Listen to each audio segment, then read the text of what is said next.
নমস্কার বন্ধুরা, আমি টুম্পা বেঙ্গলি ফুড কুকিং চ্যানেলে আপনাদের স্বাগতম। আমি আজকে বানাবো দুধ দিয়ে কলার বড়া। এই দুধ দিয়ে কলার বড়া আমি কিভাবে বানাবো সেটাই আমি আপনাদের সাথে শেয়ার করব। এই যে দেখুন, প্রথমেই আমি দিয়ে দিচ্ছি চিনি। মিষ্টিটা আপনারা যে যেরকম খান সেই পরিমাণ অনুযায়ী দিয়ে নেবেন। এখানে আমি 5 চামচ চিনি ব্যবহার করলাম। এই যে এখানে আছে কলা, এখানে আমি 6টা কলা নিয়েছি। কলাগুলো এখন আমি ছুলে দেবো।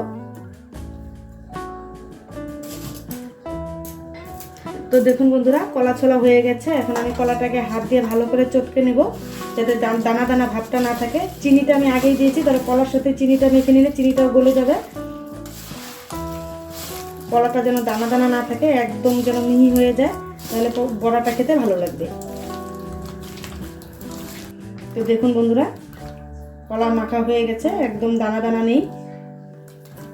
এখন আমি দিয়ে দিচ্ছি এখানে চালের গুঁড়ো। 100 গ্রাম চালের গুঁড়ো আছে এখানে। দিয়ে দিচ্ছি ময়দা 50 গ্রাম।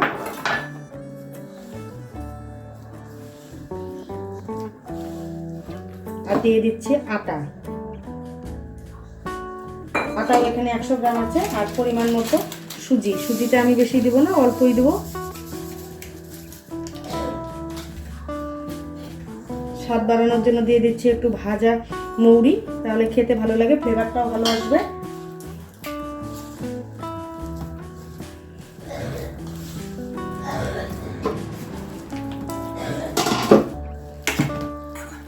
এখন আমি দিয়ে দেবো জাল করে রাখা দুধটা আমি আগে থেকে জাল করে রেখেছি। এখন আমি দুধ দিয়ে ভালো করে মেখে নেব। অল্প অল্প করে দেবো, কারণ যতটুকু লাগবে আমি ওই পরিমাণ অনুযায়ী দেবো।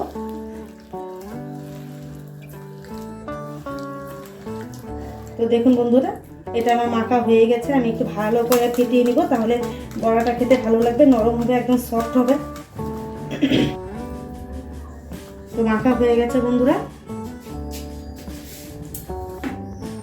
তো দেখুন বন্ধুরা, ওভেনে কড়াই বসিয়ে দিয়েছি, গ্যাসটা আমি অন করে দিয়েছি। কড়াই গরম হয়ে গেছে। এখন আমি দিয়ে দেবো এখানে রিফাইন তেল।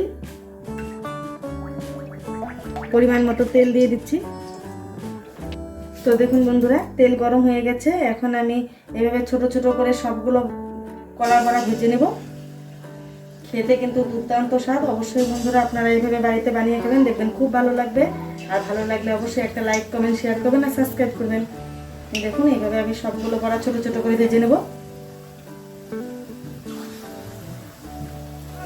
তো দেখুন বন্ধুরা, বড়াগুলো আমি উল্টে দিয়েছি। ভাজা হয়নি এখনো, আমি আরো একটু লাল লাল করে ভালো করে ভেজে নেব, তাহলে ভেতরে কাঁচা থাকবে। তো দেখুন বন্ধুরা, বড়া ভাজা হয়ে গেছে। এখন আমি একটা পাত্রে নামিয়ে নিব।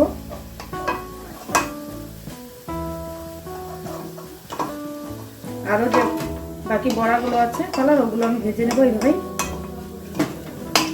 তো দেখুন বন্ধুরা, আমার কলার বড়া ভাজা হয়ে গেছে। দেখুন ভিতরে কতটা সফট হয়েছে, একদম নরম। খেতেও কিন্তু দুর্দান্ত স্বাদ। অবশ্যই আপনারা বাড়িতে বানিয়ে খাবেন, দেখবেন খুব ভালো লাগবে। আর অবশ্যই বন্ধুরা, ভালো লাগলে একটা লাইক, কমেন্ট, শেয়ার করবেন আর সাবস্ক্রাইব করবেন। ধন্যবাদ। Thank you for watching this video.